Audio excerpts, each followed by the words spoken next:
Alright, boys, welcome to my week two of branded dropshipping journey to 10k. I've named it 10k this week because I do really want to hit that milestone.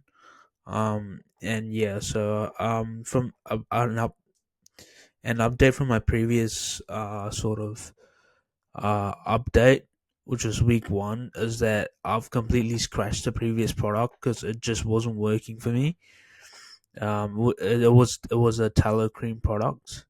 And why did I ditch it? It was because uh right now there's way too much competition for it, driving up CPMs, driving up CPCs. So I kind of like ditched it because mainly because of that.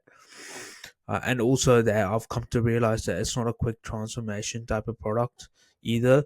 So it's harder for me to market it as opposed to something like shapewear, where it's like an instant transformation. And you can literally like see the snatchedness of your waist like straight away. Um, Whereas with like a cream, with like tallow cream, you really have to like convince and like explain the product, which can like it wouldn't be like ideal for like something like for like a beginner like myself. Like I consider myself an intermediate, but like I'm still kind of like a beginner in terms of like the grand scheme of things. um but yeah, and there's not much readily available content because I did use Supplerful to fulfill my orders. um and so like it's like custom like branded sort of uh it's like branded, so like there's no really available content unless I film it myself. So that was kind of like a hurdle that I had to jump past. um and I kind of used like AI UGC and stuff like that for that. But yeah, what are my next steps? I found a new winning, I guess it is a winning product because it's selling through TikTok shop. At the moment it's not much competition on it. So like I found it through Keller Data. And I'm gonna bring it onto Facebook, and there's literally no competition for it on Facebook. Um, and there's also obviously a lot of readily available content on TikTok for it as well. Um, because of TikTok Shop, and there's a lot of creators like creating content regarding it. Um, but I don't recommend ripping content forever because it's just to get proof of concept, and then you can kind of like mash up those videos, or like create like AI videos with like the voiceover and whatnot, with like 11 labs and stuff like that, and like you can really take it to the next level with like your own spin on things without like ripping it directly one to one and like running it like that.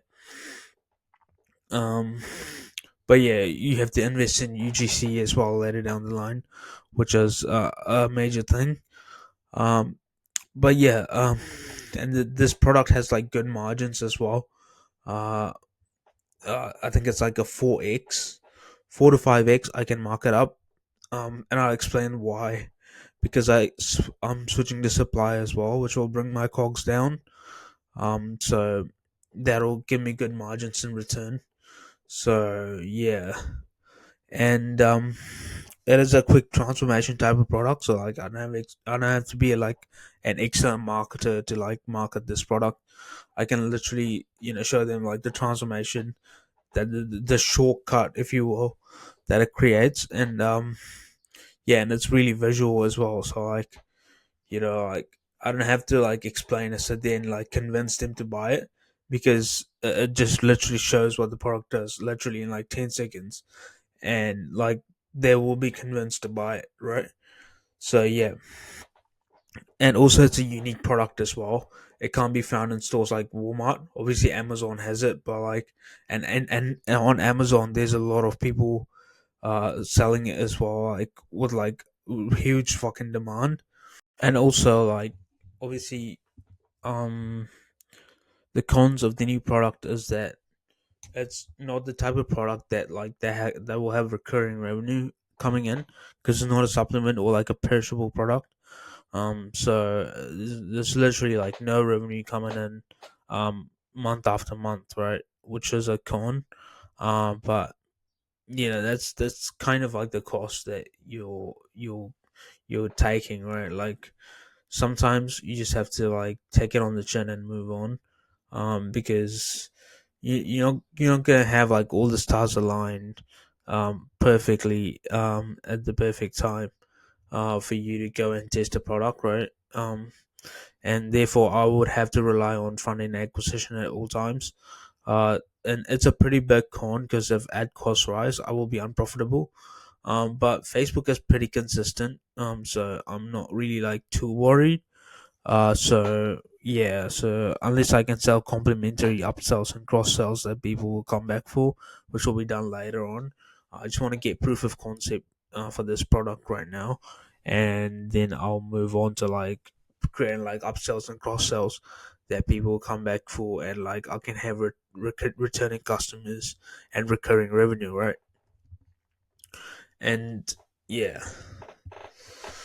so the backend and CRO. So as I said, I'll be switching over to a new supplier from Zendrop because I used Zendrop in the past, but Zendrop has like so much high prices. So like it'll be Max Dropshipping that I'm switching to.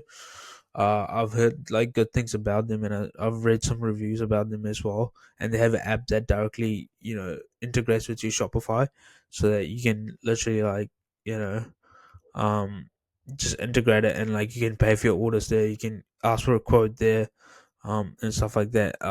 Obviously they're based in China, and doing this will lower my cogs and increase margins as well, as I said before. So yeah, so and like Zindrop and stuff like that is mainly for like beginners.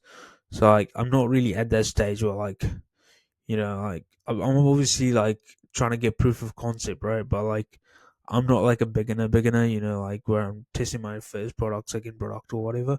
I'm like on my fucking like 10th product, and like yeah, I've learned a lot, but like I still haven't been able to make it work. But like I've learned a lot, and I know that I can get some sales at least, you know.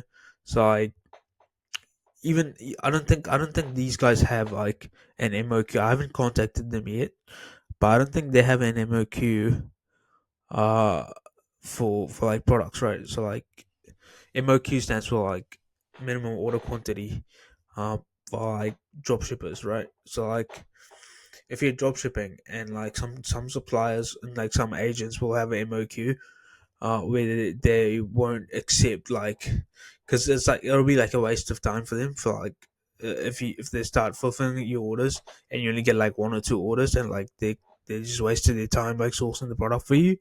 So like yeah, that's pretty much what that is.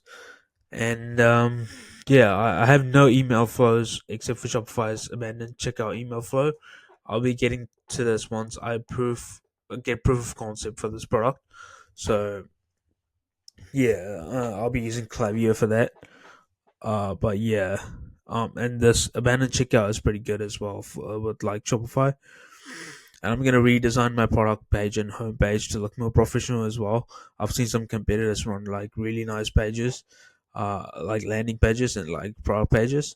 So I just kind of want to like emulate them, not directly copy, but like emulate them, and they're my same niche as me. And they look professional. Like their ones look very professional, and mine is just like a shrine theme, bro. But like I'll get to it as soon as I can. But right now it's lacking some key elements. But yeah, that's pretty much like the gist of it, and that's pretty much like my next steps and like where I'm headed. Uh, Obviously we all know like it's just volume negates luck. Like you just have to keep pushing, and like eventually you'll succeed if you don't give up. And that's what I'm doing right now. So it was nice talking to you, and I'll see you guys on my next one. Peace.